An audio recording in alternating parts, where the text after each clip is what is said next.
Welcome to the Smarter Science of Slim, the scientifically proven program where you eat more and exercise less to burn fat and boost health. Eat smarter, exercise smarter, live better. I am so ready for that. Well, welcome back, and thank you so much for joining us again for another edition of The 10. It's called Nutrition. I am Mira Calton. And I'm Dr. Jayson Calton. And together we're the founders of Calton Nutrition and the authors of the books Rich Food, Poor Food, and Naked Calories. And as you know, The 10 is a place where we learn about the inspirations and the dreams of the leaders, visionaries, and innovators that affect your world and your health. And today we're going to be here with Jonathan Bailor, a great friend and colleague of ours. He is a lifelong exercise and fitness devotee. He's registered over 25 patents. He's a senior program manager at Microsoft, but he also runs a wellness consultancy as well as a speaker business in Seattle where he lives with his lovely wife, Angela, who we also have a chance. And he's the author of a book that's really shaking things up. I can't tell you how important it is to go out and pre-order this book right now. It comes out December 31st, but it's called The Calorie Myth. And I think the information in there is something that everybody listening right now needs. So without further ado, let's welcome our great friend, Jonathan Bailor, to the show. Welcome, Jonathan. Hey, Jayson and Mira, it's a pleasure to be here. Thank you for having me. Oh, absolutely. And like Jayson said, I mean, it's not about calories. We definitely can say that we've seen Jonathan eat and eat and eat. And he's got a very healthy appetite. He's not watching his calories, but he's staying extremely fit and thin. And we all want to share some of those tips later today with some of the people listening. Okay, Jonathan? My pleasure, absolutely. So we're going to just jump right into the 10. We're going to ask you the first question. So why did you start this company, or why did you write this book? What brought you down this path that you're on now? I'll start way back. So when I was a little guy, so I was raised in a very academic household. So both of my parents are college professors. And I also have a much older brother who was very, very athletic, 10 years older than me. So you can imagine, and you want to be like your big brother. So I was a naturally skinny, geeky kid. That was my natural proclivity. I was one of those people that is naturally thin. And that's part of the reason I'm able to stay thin. And that's also the backbone of my research, which we'll get into in a second. But in growing up, I wanted to get bigger. I wanted to be like my older brother. So I went the traditional route. I read everything I could in popular literature. I read all the bodybuilding magazines. I became a trainer at Ballet Total Fitness. That's how I paid my way through college. And I even went so far as to eat upwards of 6,000 calories per day in an effort to get bigger. I was doing double shots of olive oil because that's the only way to get that many calories in your body. And in doing that and becoming a trainer, I had a really shocking and disturbing realization. And that was when I became a trainer, I was working with people who were in no way, shape, or form like me. In a sense, they were the opposite of me. So they were females and they were trying to get smaller while I was a male who was trying to get bigger. And my approach of eat a lot of calories wasn't making me bigger. And the approach I was taught to tell these women, which was to starve themselves and to exercise obsessively or to reduce calories, wasn't making them smaller. In fact, we were both getting sick and sad. And anyone who's in the business, as you guys know, of trying to make people feel great and to be healthy, if what you've been taught and what you're doing professionally is actually making people and yourself worse, you're compelled to figure out something else, right? I know, Jayson, that's what you did with Mira, right? You literally felt compelled to figure out something, and that's what led to nutrients and all the great stuff you guys are doing today. So I felt compelled, and I didn't know what else to do because I was already a trainer. I was already supposedly an expert. So that's when I tapped into my geeky side and my really academic parents, and I said, well, where did this information that I was taught come from? And actually, where did that information come from? And where did that information come from? So I traced it all the way back to the primary sources, so the hardcore academic research. So these are research journals that nobody reads other than academicians, and you can't read even if you want to because they're usually incredibly expensive, or you have to have access to university libraries, things like that. So upon beginning to read the actual experts' information. So when I say expert, I mean people that do research for a living, not people who necessarily wear spandex for a living. So, there's a difference. Yeah. Exactly. Like there's people on the front lines, and then there's primary care physicians and surgeons, and then you have to just trace it. Like, where is everyone getting their information from? It's all coming back to these researchers who are often PhDs. Like, they're not even MDs, they're PhDs. They do research. And I started to see this giant disconnect between what I was taught as a trainer and what the primary scientific research actually showed. And for about 3 years, I just kept looking and looking and looking because I didn't believe it. I said, nope, like any good researcher, I'm going to keep doing research until I find data that confirms my initial hypothesis, which is that eat less and exercise more has to work. It's intuitive. But there was no data at all, none, zero. And although it is intuitive, it's wrong. The world is flat is intuitive, but it's wrong. And so I spent about 10 years looking at over 1,300 studies, collaborating with top doctors and researchers at Harvard, Johns Hopkins, UCLA, all around the world, to find and fill this giant gap between what I was taught as a trainer and what they've actually proven over the past 40 years. Because when you think about it, we don't use the same phones we used 5 minutes ago. Like, we don't fly in the same airplanes we flew in 5 years ago. But we continue to get told the same eating and exercise advice we were told 50 years ago in the face of the largest healthcare crisis the world has ever seen. There's been vast technological progress. It's so sharply different from what the mainstream is telling us. So now it's my life's mission to end the suffering associated with that. Yeah. Well, we love innovation, obviously.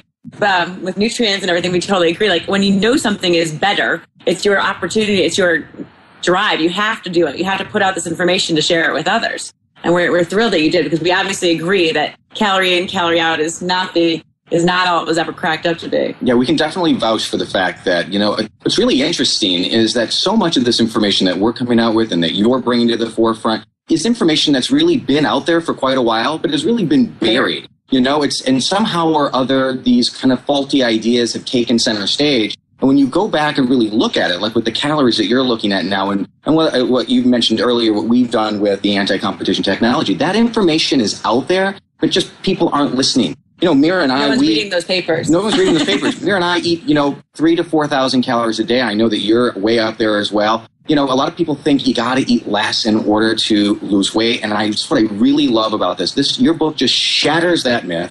If I hear eat less and exercise more one more time, I'm just going to I don't know what I'm going to do.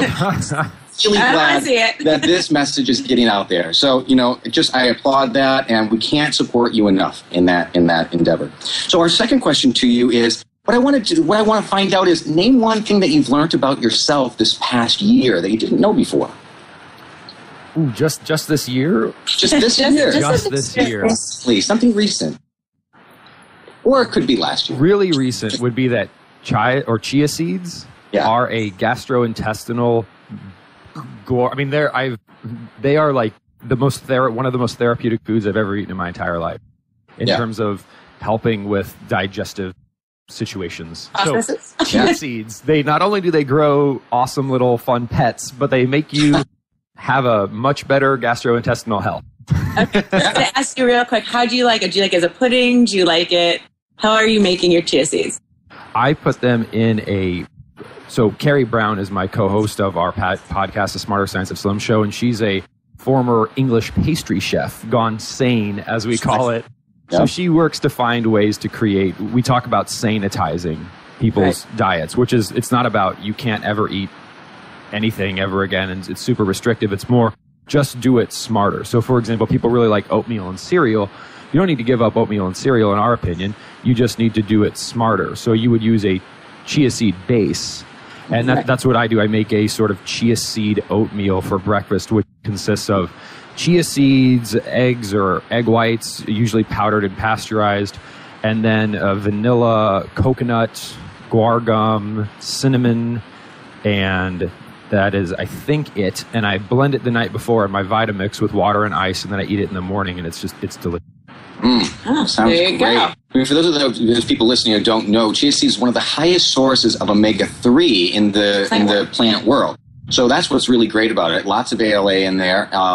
And I think it's even higher than flaxseed when we looked at the research. And I like it like a chocolate pudding. I mean, I think there's nothing better than having a chocolate pudding. Yeah. I'm going to move on. Enough of chocolate pudding. So what's your favorite part? I can talk about food forever. What's your favorite part of your job? What do you enjoy most? I love hearing.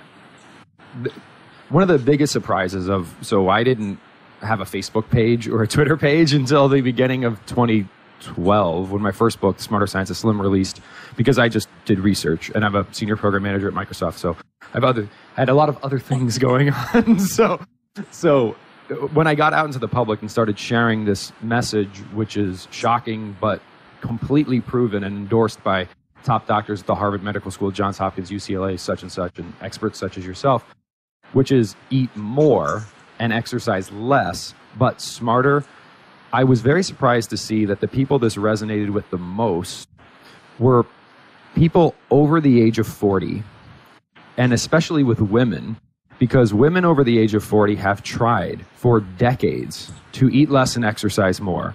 And they've tried the gimmicks. They've tried everything, and they know it doesn't work. And so they're looking for something with more substance. So having something that's so evidence-based, they try it, they're not hungry for the first time in their life. Their husbands are often no longer resentful of these tasteless, disgusting dinners, and they're like, oh my gosh, I can eat food again. So hearing stories of people who have struggled for decades, have lived their life in a state of hunger and in emotional pain, who now don't think about it. Not only are they not trying, but they just don't even think about it. They just eat whole, natural, sane foods, and they do a little bit of smarter exercise, and they feel better, and they're automatically shedding pounds. They're doing things that they've never done before. And I love hearing stories also about what has been deemed by some of my wonderful fans collateral or accidental weight loss, which often happens for husbands because the husbands don't care. And they eat whatever is served to them, and often females are the health CEO of the household. So these stories of husbands and wives having to go out together and buy all new pants, I just love hearing these. Or a story of someone walking out of the grocery store with their arms full of groceries and their pants start to slide off, and they're like, what do I do? I love, because people, it's like they're not trying, and we shouldn't have to try to be healthy. Healthy is the default state. Nobody knew what a calorie was, let alone counted them, when we were all slimmer and healthier. So it's people getting back to that simplicity and that enjoyment, which is what health and fitness should be. That's really the most rewarding for me. I don't think we ever asked anyone this question, but it would have been fun when we were traveling to the tribal regions to ask them what a calorie was. I'm sure they would not have known. I'm sure they would have been clueless on what that word meant. But it would have been actually interesting to get to do exactly that and have a whole bunch of the different tribes filling calorie. What's that? Yeah. It's not important. Well, it just makes so much sense, doesn't it? I mean, if you're in a state where your body isn't getting enough of the calories, which is typically what we do when we diet, or before we start coming out with, our concepts in your, the Calorie Myth book, the body just kind of goes into a starvation state, doesn't it? And it kind of holds on to that fat. And it wouldn't stand to reason that if we ate less, we'd just start peeling off all of that important fat. We really want that body to have the nourishment that it needs and be put in the right state in order to lose weight. And I know that your book is going to do that for people. This is all evidence-based stuff. So when people listening now, this isn't theory that we're just talking about, I can eat more and exercise less. This is really evidence-based. It's not eat more of anything either. No, it's not eat more of anything. You're going to have to read the book to find out exactly. It is great food, like you said, and it is easy to do. So that's really important for people. Our next question is, what's your least favorite part of your job? Without question, healthy is supposed to be about health and celebration and living better. There are quite a few, there's too many people in the health community that are more concerned with being right than with helping people. Our job is to help people. If I met someone on the street and they said, I used to eat non-starchy vegetables, nutrient-dense protein, whole food fats, low fructose fruits, and I felt terrible, and my blood markers were all terrible. Every clinical piece of data you could have indicated that I was unhealthy. And then I switched to a diet of soda and cheese puffs, and all of my biomarkers got better, and I feel better, and I live better. I would say that person has an amazing genetic mutation, and that if it's in fact the case that eating processed edible garbage helps them to live better, that is what they should do. Yeah. That's what they should do. We are not in the business of being right. We are in the business of helping people. And so often it turns into more of like these religious debates, which are so pointless because 99% of the population still thinks that, for example, drinking a can of Coke, which only has 140 calories in it, as if that means anything to anybody, is better for you than an avocado, because an avocado has more calories in it. People are arguing about these pedantic religious nutrition issues when people are dying because they don't know the basics. I would love for us to be able to focus on saving people's lives rather than being right. Love the passion there. And that's exactly what we need now. We need to stop this kind of, ridiculous conversation that's been happening in nutrition now and really look at the facts. And the facts are, exactly as you pointed out in the books, that there are specific foods, and there are right and wrong. And one of the things you point up is that nutrition is really, I always say, it's been the redheaded stepchild of science in general for the last 30, 40 years. Now nutrition is coming to the forefront, and we're saying, hey, we're not going to listen to any more of this. It's not because Coke has 140 calories that, if you think that that's better than avocado because it's got fat and higher calories, we need to completely retrain your brain when it comes to what is healthy in this country and what's going to be healthy for you. And I love that you're doing that. I love that you're bringing this to the forefront. And so, Yeah, for us also, we just like seeing the communities come together on some, being able to talk to each other about what health is for different people and being open to other people's perspectives on it as well. Because, for example, in the GMO fight, I don't care if you're a vegetarian and you are worried about it being in your zucchini and in your corn, or if you are paleo and you're worried about it getting into your meat and your, or primal and your dairy. Yeah. So it's the thing is just coming together in a conversation where we can all try to make people healthier. And that's why we love having conversations like this one on the 10, where we can bring forth people that we think are just impressive in their own right with their own beliefs that we want to share with our tribe. Absolutely. Here's just a great one. What's your favorite food? But it can't be one of your own products or recipes. Okay. Oh, well, that's good. Because what your favorite food is. What's your favorite food if you can eat anything? Healthy or not? salmon. Easily. Wild-caught salmon. Yeah. Really. I love it. Grilled I make salmon cakes instead of crab cakes all the time. What's your go-to? I'm very simple actually. I get I'm also very lazy when it comes to cooking. So this is not my ideal, but this is my go-to because it's simple. Right. We do a lot of soups in the Smarter Science of Slim and in the Calorie Myth, just because it's a really great way to consume a lot of non-starchy vegetables. Put a bunch of things in the Vitamix, blend it up. You can even leave it raw. You can cook it if you want. So I make a bunch of that for my base. And then I put salmon. So they sell these salmon patties at Costco, which are wild-caught Alaskan salmon. And I don't know how, but they're wild-caught, and it breaks down to about $5 a pound for a wild-caught salmon, which is amazing. And it's available all across the United States, so everyone can enjoy it. And the ingredients, it does have a little bit of canola oil in it, which is something is not ideal, but, progress, not perfection. So minimally processed. I take those, I just cook them up, I mash them into little pieces, I put them in my soup, and I enjoy my soup that way. I also just eat them as patties with high fructose free, all natural corn syrup. It's natural, so it's good for you, right? With all natural pasta sauce on top. I use them like most people would use chicken, which is just put it in everything. I love it.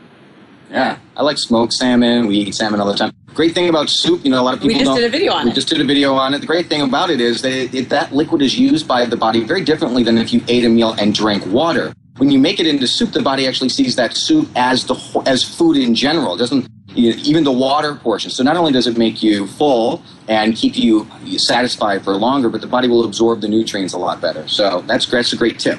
Well, and in terms of the soup as well, so I'll just give a quick plug. So my podcast co-host, Carrie Brown, she does all of our cooking, and she just released a book called Something Soups. So just look for Carrie Brown. Carrie Brown soups. And soups. The reason I mention it, though, is because soups have transformed my life. I never really ate soups before, and not because I don't like them, just because unless it's something I can do easily and in bulk on the weekend, I don't do it. Yeah. With soups, one, it's incredibly easy. You can do a massive amount of raw veggies if that's what you want, or you can cook them. But what I like even more about them is they enable me to consume foods deliciously that I would never eat otherwise. One example are clams, oysters, and other mollusks, where you can actually buy them canned and all fresh, not farmed, and you can buy them canned in a very affordable fashion. And it's very difficult to just eat clams. Like, what do you do with clams? They're not the easiest thing in the world, but you can dump them into soup, and now that's your protein. So you got your non-starchy vegetables. You use like a coconut milk or coconut for the base in the soup, so you got your healthy fats. Then you get your healthy fats from the seafood and this protein, and you have this it's hard to think of anything more micronutrient dense than a soup with a base that is made of coconut, super healthy fats, a bunch of non-starchy vegetables, many of which are consumed raw, and then mollusks. Yeah. That is like the ultimate meal. That's great. We had soup for dinner last night, so we're totally, we actually did. Now, do you have that recipe in this book? Yeah, so Calorie actually has, it's either 30 or 40 soup recipes, so you can do almost a different one every single week, and they're awesome. They're like clam chowder, there's lasagna soup, there's green bean casserole soup, there's a chili recipe, there's a green bean casserole soup. And what I do is I don't actually follow the book to the T. I like to make the soup base, and then I'll have salmon, oysters, clams, grass-fed beef, just all these different proteins, and it's almost like my own Mongolian grill in my kitchen. I've got my soup bases, and I'm like, okay, do I want the green soup or the red soup or the yellow soup? And then which protein do I want to add? And I literally eat that for 10 meals a week, just assembling those various components. Yeah. It's a great way also to work in any of the extras in your fridge.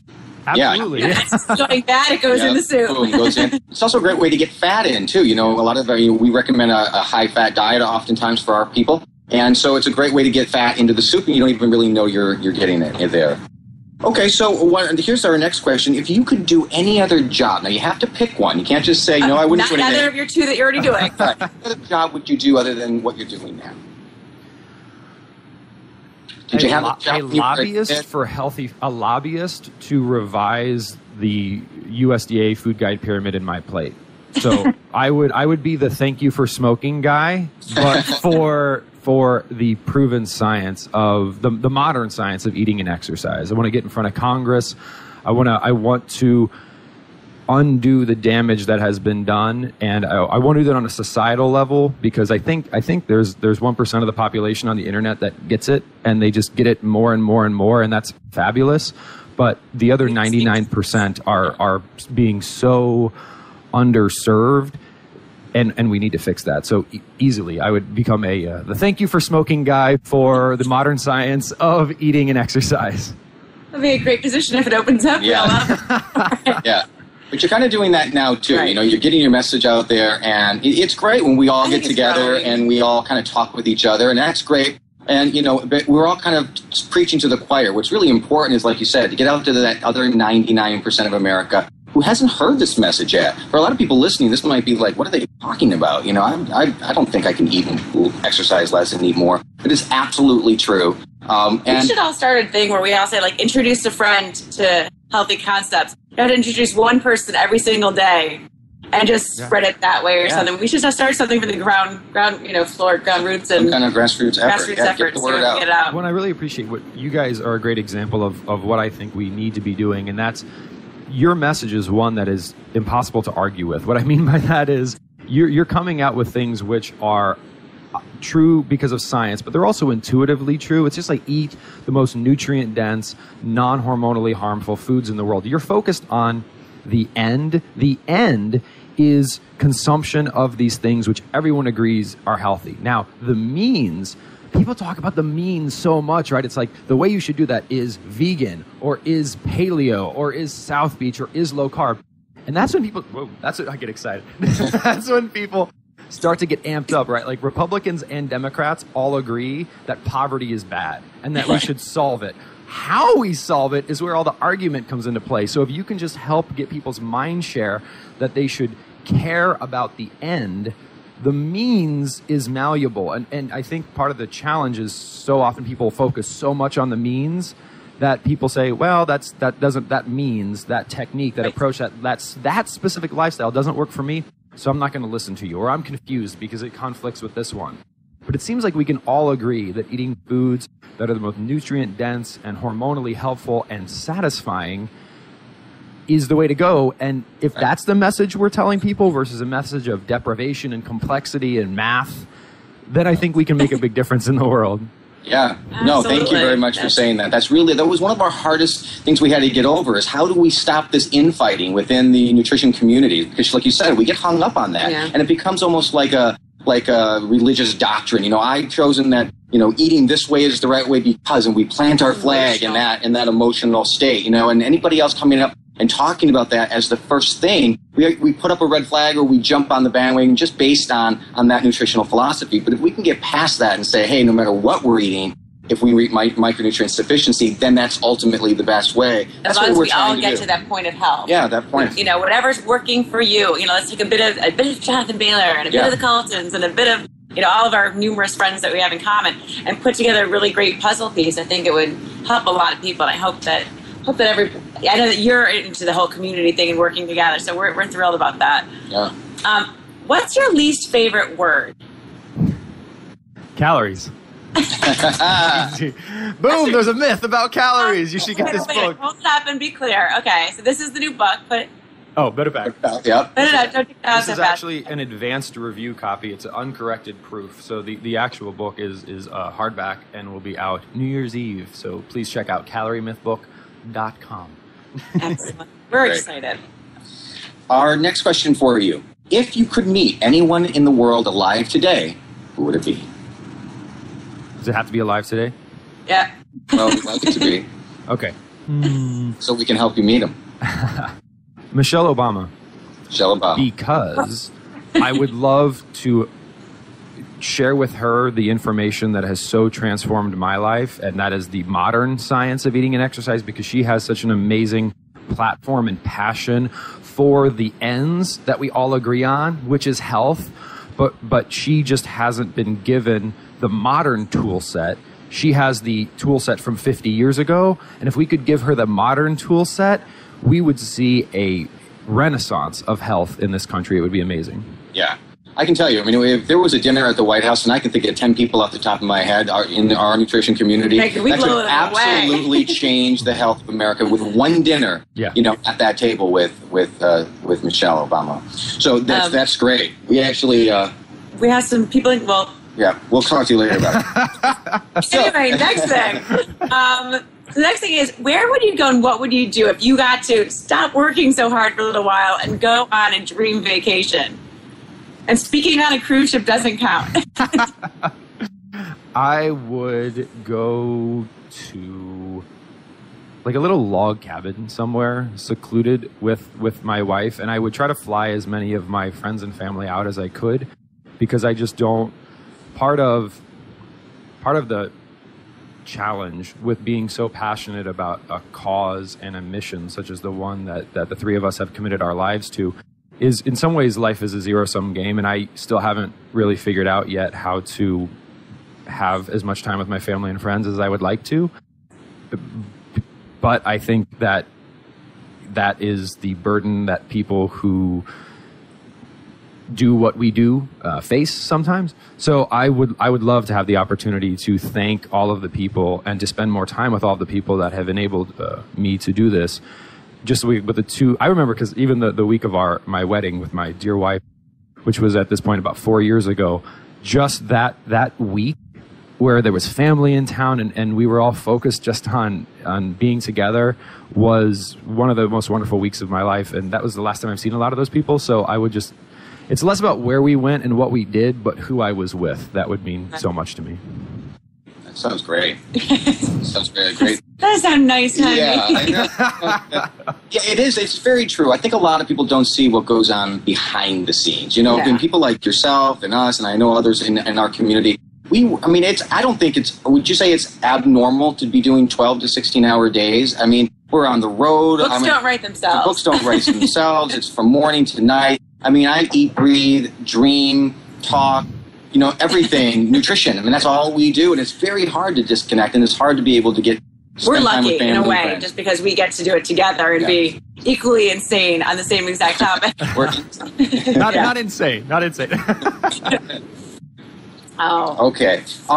We're down to our last question here on the 10. So, and this is where, you know, of course, this is where we know we're not done, but we're down to the last question. This is where we really want to dig deep into, you know, kind of what your vision is. And the question is, what's your hope for the future of food and health? Where do you want to see this go in a perfect world?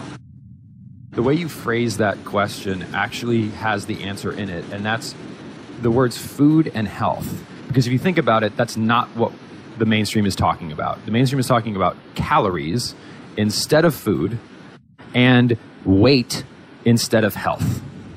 So if the focus was on this, I mean, it's so simple, and it's not a semantic argument because it reflects much deeper cultural values.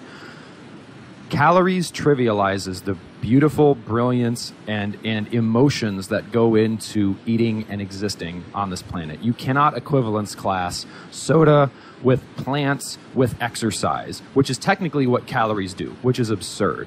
So if we started thinking about food again, just look at certain countries in Europe, right? They don't ever exercise. They don't think about calories, but they do eat food, and they eat fresh food, and they eat a lot of food. But because they're they're focused on food, things get a lot easier, a lot quicker. And then health instead of weight. If your goal is to lose weight, the easiest way to do that is to be incredibly unhealthy. Like, to be very blunt, you would take amphetamines, you would take cocaine, you would stop eating, you would exercise to a point of detriment. If your goal is around weight, you will do things that make you unhealthy. Now, if your goal is around health, you will accidentally maintain a appropriate weight, just like every other person did in history and prior to the previous or the current 3 generations. Health and slimness can't be hard. If it was, we would have died off as a species a heck of a long time ago. But it's because we were focused on calories and weight instead of food and health that this has become so complicated and counterproductive. Yeah, I can't applaud that answer enough. I think you're absolutely right. We need a relationship with our food again, don't we? And this is something we do see in Europe and all throughout the world in the remote tribes that we certainly visited. And then health. It is precious. Yeah. I mean, it doesn't just arrive magically. I mean, that's the problem. Most people think it does arrive magically to your table.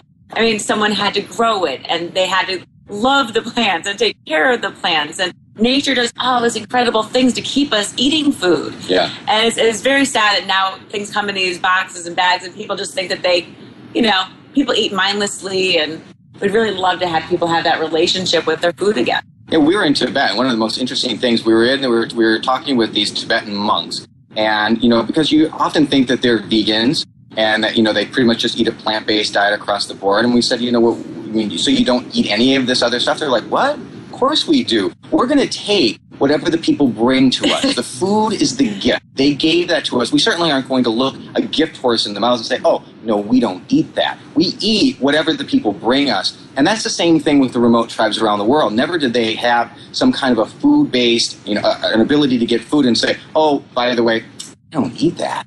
We just don't eat that. No, we eat everything that nature provides for us, and we do it, and they do it in a way that that gives thanks back and it gives respect back to the earth. And I think that respect with food is so important. And the other point you brought up was the health. And so importantly, what are we losing half the time when people are going on these starvation exercise diets? They lose weight, but isn't it oftentimes muscle tissue that they're losing, which then lowers their metabolism and really just denigrates the body in general. What we don't want to do is we don't want to do that. We want to create health. I always say you might lose like a belt size, but then you're just going to gain like a heart attack. And what good is that? Yeah. I mean, really, it's about time. I know firsthand because when I was in New York and I was like a size 0 and I had advanced osteoporosis, I did that because I exercised too much and I stayed out all hours of the night, worked a million hours and exercised all day long and only ate a lot of junk food. Yeah, so I realized a lot of low-fat foods and a lot of sugary foods, and I realized that that's where it put me. So I love that you want to get the message out that it's about health and not about weight loss. Yeah. All right, so we've come to the end of the 10, but we're not done. We want to know one juicy tidbit or two, whatever you'd like to share with our audience, that our audience can take home right now, and really it will make a difference in their life if they put this into practice. In my experience, the most beneficial dietary change that individuals can make is to dramatically augment the amount of non-starchy vegetables they could eat daily. And when I say non-starchy vegetables, I mean vegetables you could eat raw. You don't have to eat them raw, but you could eat them raw. So not corn, for example, not potatoes, for example. Things you would often find in salads, so green leafy vegetables, cucumbers, mushrooms, asparagus, broccoli, things like that. And the reason I say all of that is people can protein and fat. Obviously, I'm a huge fan of both, but those aren't people do that because it's delicious and it's eating more meat is fabulous. Eating more salmon is fabulous. Cocoa and coconut are delicious. That's not hard. But the non-starchy vegetables, we really got to go out of our way to do that for at least 21 days, and then you will acquire the taste for them. And the transformation, I mean, you guys know from a micronutrient sufficiency perspective, most people have never actually felt what it feels like to be fully alive. And what I literally mean that, because if you're micronutrient deficient, as you guys talk about so well, you're not fully alive. And can you imagine the transformational effects that being fully alive will have on you? And I found that one of the most important tools, in addition to nutrients, to doing that is a dramatic increase in non-starchy vegetable consumption. Yeah. So give us an example. Like, if somebody was going to go through a day with you, what would their first meal be? Breakfast. So if they have more time, it would be egg-based with a lot of non-starchy vegetables in it. So whether it's a scramble, an omelet, a frittata, you're looking at an egg base with my favorite vegetables to combine with eggs. I also like to put some ham in there, are onions, kale, possibly spinach, peppers, and mushrooms. Those are my favorite with eggs, but you can do any number of them. Asparagus. Yeah, I like mushrooms. Avocado is also really good in eggs. We're fans of avocado. And if you don't have a lot of time, I would recommend then doing that oatmeal, SANE version of the chia seed oatmeal, and then a green smoothie. For me, my Vitamix is the most transformational, aside from my smartphone and my computer, object in my life. So the ability to just throw a bunch of green vegetables in there with maybe some strawberries, maybe an orange, some cinnamon, blend that up and get 4 servings of raw, pristine, nutrient-dense veggies that I can consume in my car on my way to work is just transformational for me. Lunch is very easy. It's just what anyone would normally eat for lunch, just sanitized. So if you would normally have a sandwich, instead of having a sandwich, you have the innards of the sandwich with more vegetables. If you would traditionally have a stir fry, you continue eating the stir fry, just more of the stir fry, double up on the vegetables, less rice. Soup is a fabulous option. And again, soup is like a smoothie, but it's savory instead of sweet. So that's another great way to get veggies. And then dinner is the easiest. Most people are already, if they're going to eat veggies, eating it with dinner is probably the most likely place people are already doing it, because you got your main dish, you got vegetables, and then you usually have a bunch of starch. So I would just say eat more of the main dish and triple up on the veggies. If you can do 3 veggies with breakfast-ish, 3 with lunch-ish, and then 3 with dinner, you're at 9. My goal for most people is 10. And if you supplement with a green smoothie, you will accidentally eat double-digit servings of non-starchy vegetables, and your health will be radically improved, and your pant size will start to shrink. That's great. Wow. Great advice. Now, we're not afraid of eating things like eggs and some saturated fat like coconut oil or things like that in your diet, correct? Correct. And in fact, I find that the easiest way to get people started on vegetables is to use them as a delivery system for fats. They are a great delivery system, yes. Right? So whether it's in soup, combining them with coconuts, or just in a pan, combining them with a bacon grease runoffs, or coconut oil, or pork fat, or just any of these supposedly bad foods, which are not bad for you, but using them to really establish that taste, putting a little bit of salt on them.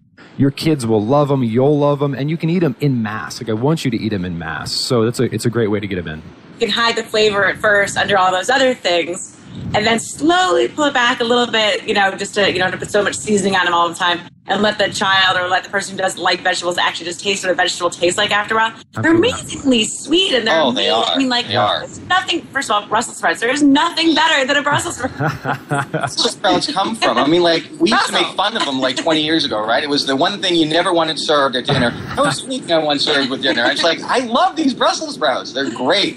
Mira takes them, puts them in the oven, spreads coconut oil over the top of them, and a little salt, pepper, and they're ready to go. So and people don't realize how easy it is to eat a lot of non-starchy vegetables. I was looking on the back of my Brussels sprout package. A serving was 3 Brussels sprouts. I was like, I just ate 6 servings of Brussels sprouts with dinner. Absolutely. They just pop them in your mouth and they're gone. Well, we have to say thank you so much. Well, first of all, thank you for coming on the show, but a bigger thank you for what you're doing out there. Absolutely. The message that you're bringing to people, and your willingness to work as hard as you do to get this really important message of calories in and calories out not being a reality anymore. And we wish you all the best success with this book. I know it's going to be a huge hit. I know our tribe is going to be extremely excited to read it because they've heard us say it. And now there's a hell of a lot more science in your book about the same exact topic. So yeah, absolutely. Go get the book, The Calorie Myth by Jonathan Bailor. It's going to be a book that's going to change your life. We're going to have links. We'll have links to it. You know, and rewatch this again and re-listen to this again. There's so much great information in the 10 here. We can't thank Jonathan enough for coming on and really inspiring us. You do great work, Jonathan. You know, we were in your corner 100%. We'd love to have you back again. And good luck with the book. And we'll have you back on the show again soon. Thanks you so much, Jayson, Mira. And can I make one quick shout out regarding the book, which I so appreciate? So we're actually doing a special effort here, starting this week up until the book launch, which is, and you guys have this link and you can include it, which is, we're doing a bit of a charity drive. So in addition to getting a bunch of free bonuses if you pre-order like videos and recipes and ebooks, we've also set it up so that when you use the link, Jayson and Mira will provide all of the Amazon associate revenue that's generated. So Amazon will give people cuts of things, will be donated to the typhoon relief effort. So not only can you help yourself, not only can you get a bunch of free bonuses, but if you take care of this now and maybe get some stuff for the holidays to help your family and friends as well, you'll help people on the other side of the world in the process, which is wonderful. Yeah, it's really great that you're doing that. And well, I guess now we just want to thank everyone for tuning in again, for spending some time with us, and for being interested in health. Yeah, and just remember that life's a journey. Discover health. We'll see you next time here on the 10. Thank you very much for joining us. We'll see you next week. Bye. Wait, don't stop listening yet. You can get fabulous free SANE recipes over at carriebrown.com. And don't forget your 100% free eating and exercise quick start program, as well as free, fun, daily tips delivered right into your inbox at bailorgroup.com. That's BAILOR group.com.